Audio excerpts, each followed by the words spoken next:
Greetings and salutations, dear viewers, and today we're going to be taking a quick look at Balthazar's Dream. Balthazar's Dream is currently on both Kickstarter and Steam Greenlight, though we are a little bit late to the party because it's already been approved through the Greenlight process, and it has already met its Kickstarter goal. However, the Kickstarter is still going to be up and running for the next couple days, so if you want to go check it out and contribute to it anyway, help them meet some of their stretch goals, or get in on some of the donator prizes, I'll have a link to all of that in the description. But otherwise, Balthazar's Dream is a, I guess you could say, pixel platformer kind of game. I wouldn't necessarily say puzzle platformer, as I've seen very little in the way of puzzle thus far, but maybe a narrative platformer? I don't know. So let's go ahead and start new. I'm going to play on normal instead of hard, because I think normal already gets kind of hard near the end of it, so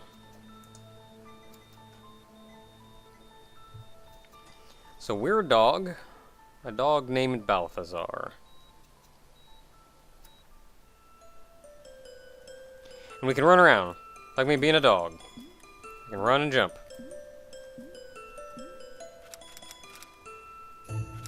I'm a good boy.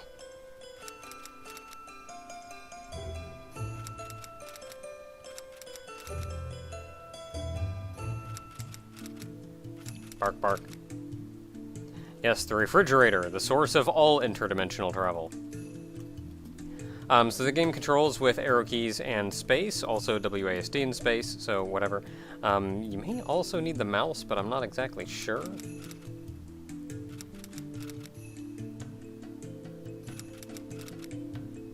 Maybe you are.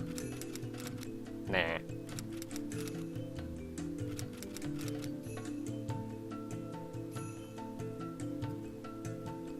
So you can press space next to fire hydrants to take a leak and save your game. They act as checkpoints, so if you die, you just get sent back to that now. And the game being narrative-driven is, as you can tell, all about your master, so to say, has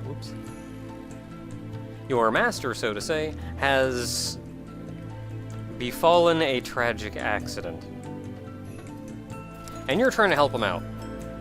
I'm not really sure what you're going to accomplish, but I'm just hoping this game has a happy ending.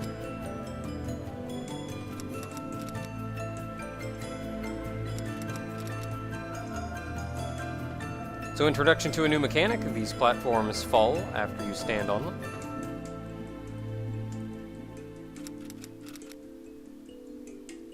This is just a demo of the game, really, so it's kind of here to introduce a lot of mechanics for you, more so than actually have a well-structured little level. And the longer you're holding on to a rope, you can see your strength gauge, or will gauge, or whatever, goes down up top. Bark.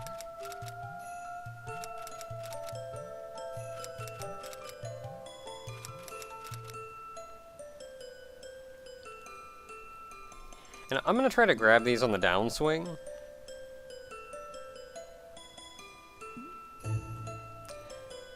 Because I can grab them on the upswing, but it's just very tight timing to make it to the other side. I mean, I guess you can, but I don't know, it makes me nervous. Oh dear.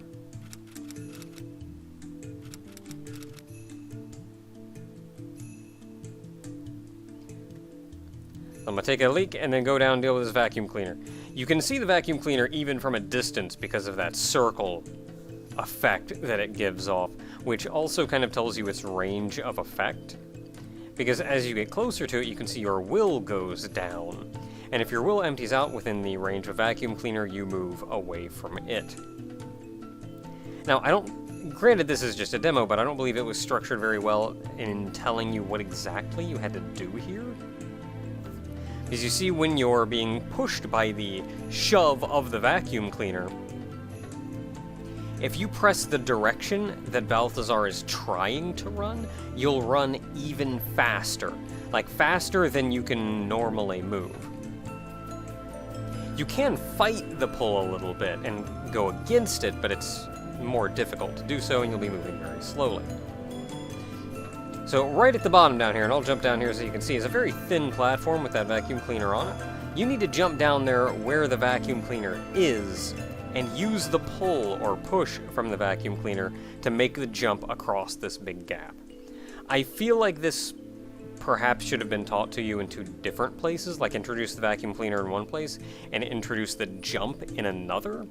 And add to that, the space you have to deal with the vacuum cleaner is small, so it's kind of hard to time it and work it right.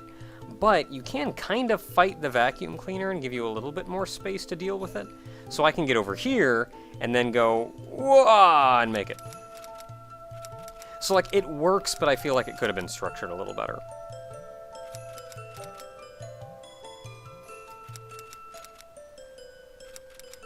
Thus far, from what I've seen, the pixel art in this game looks really nice. I think characters could move their upper legs a little bit more, including the dog, really.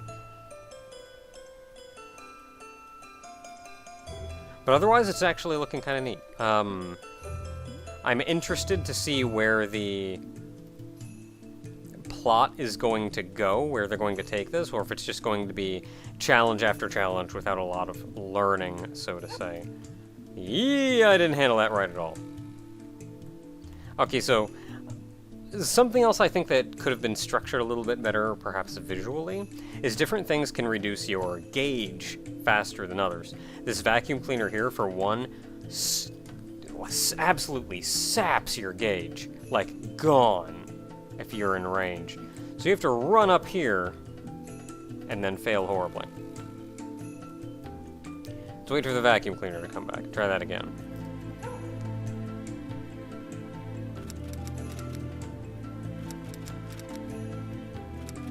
And like, without jumping into range of that one, you're not really gonna realize what's up. Oh man, jumping on beds. Look at me spinning. I made it. Good job.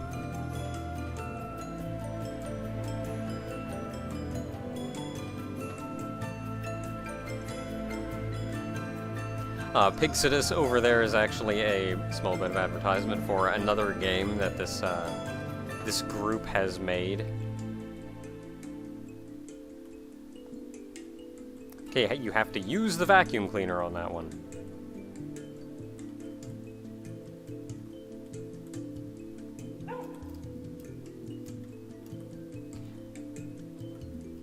You automatically grab onto those vines, so you don't have to worry about pressing a button or anything. Just touch them and you're good.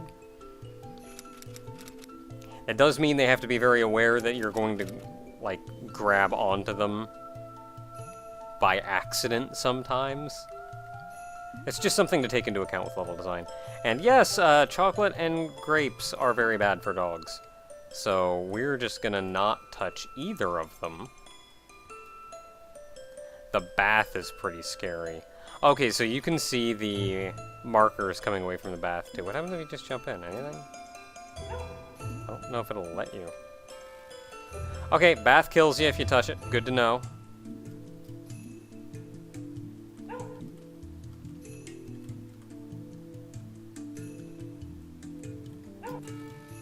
Chocolate also kills you when you touch it, just like in real life.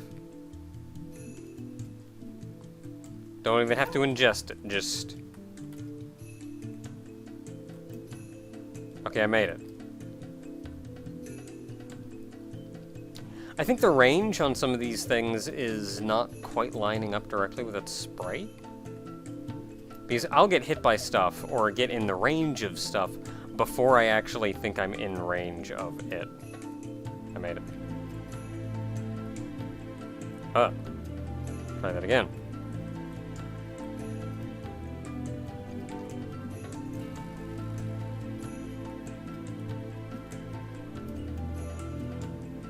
Gotta wait for that grape.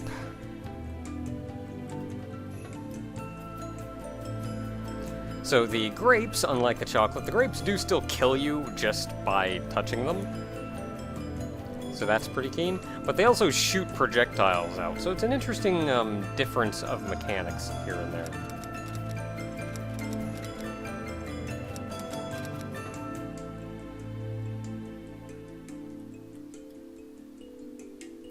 So the cats, unlike the grapes and chocolate and the like, do not actually kill you on contact.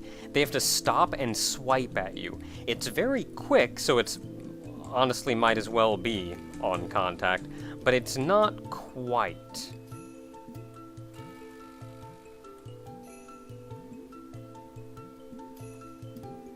Okay, there, I made it. Now this next one is rough, between the cat and this grape thing and all.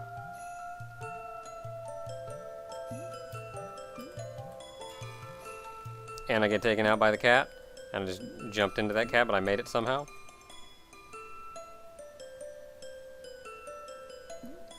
Can I, like, scoop my butt over here and not get hit by the grip? I can, okay.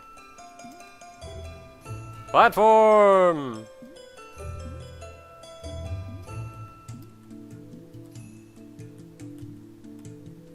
Okay, so we'll wait for you to come back, wait for the cat to go the other way, jump over the cat, and make it over here. We did it. We did it. The checkpoints are fairly gracious. Like, if there's a hard part that you just got by, then for the most part there's a checkpoint right after it. Oftentimes I miss the checkpoints.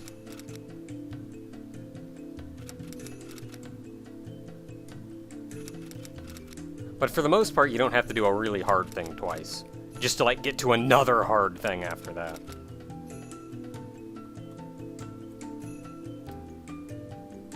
Okay, so that ball is interesting, because you just love your ball so much that if it's laying there, you will eventually lose the will to not run up and play with it.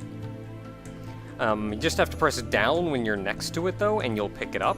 Otherwise, you'll, like, smack it away from yourself, which isn't exactly helpful. And then when you're next to a couch, you can always squeeze a new ball out from under it.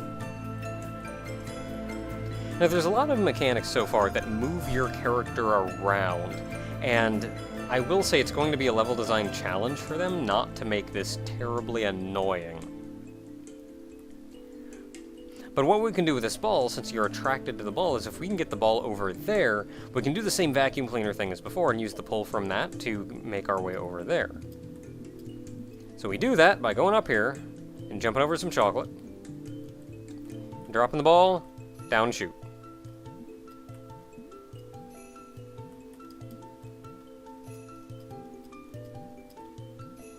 And now we go over here and we really want that ball, so we're going for it.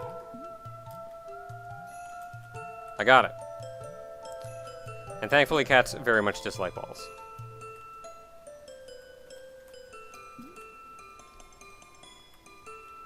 Pachoo! Look at that cat go!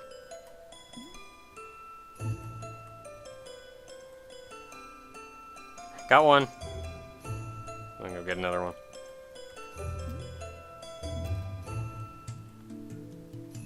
Really?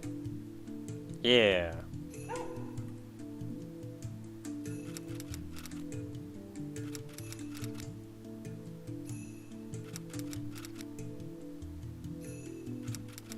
I'm sure it can't be that bad.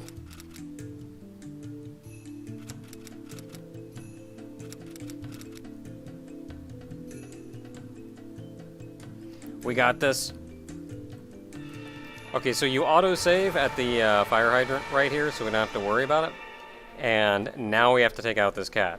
And this cat is, honest to goodness, kind of a frustrating boss.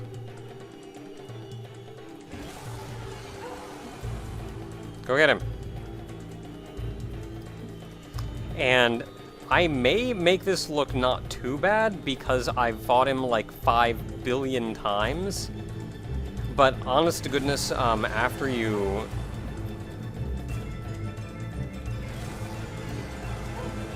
Oh, crap. Like, honest to goodness, if you are trying to get up here and you fall, you almost might as well not even try. Like, just die and start the fight over again. Because there are so many stupid cats! I've beaten this guy like 6 times now, so I've gotten kind of adept at it. But so the first 2 times you hit that boss, he's just kind of hopping around doing whatever. And after you hit him twice, he hops up here, where he will always wait, and you've got to platform your way around to get to him, to hit him that 3rd time. Now the biggest thing the cat does is, or the 2 things the cat does is, it's screaming the entire time. On top of that, you've got your ball hanging around, and there's just a whole lot of you getting shoved around and it not being terribly obvious how much control you have over your character at any given time. There's just so much crap going on. The bigger deal is he spawns other cats, and he spawns a lot of other cats. Like, I tried to take him out about as fast as I could, because the longer you wait, the more cats he spawns. And if you try to take out the cats and give yourself a little bit of room to move, he spawns so many more cats in the time it takes you to take out those 2 cats that you might as well just die and start the fight over, because that starts him over, it wipes all the cats out of the area, completely wipes them slate clean. So, yeah, if you don't do it quick, just die and start over. Later, ball.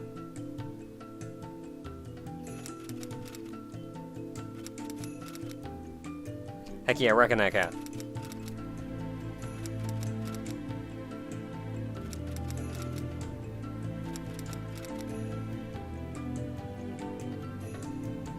Going in the refrigerator. Man.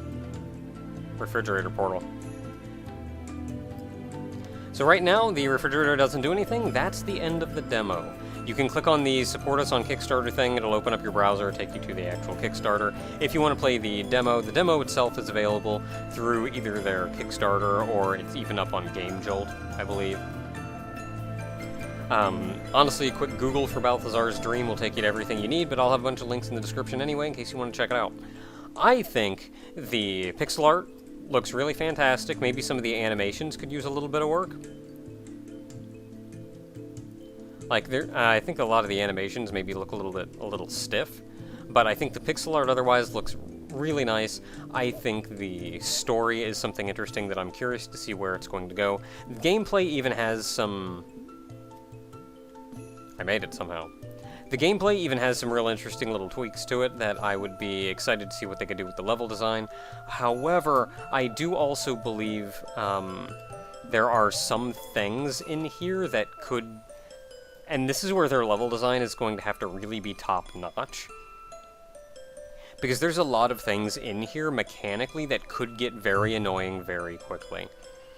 For example, the boss, this cat boss here at the end, is unreasonably annoying the first couple times you fight him. Like, I've got it down so it's not bad, but that's something for them to work on, and again, the game is in early access right now as well.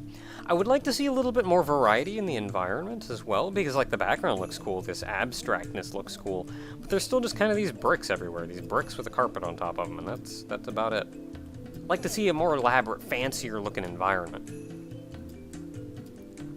But we're going in the refrigerator, so who knows where we're going next.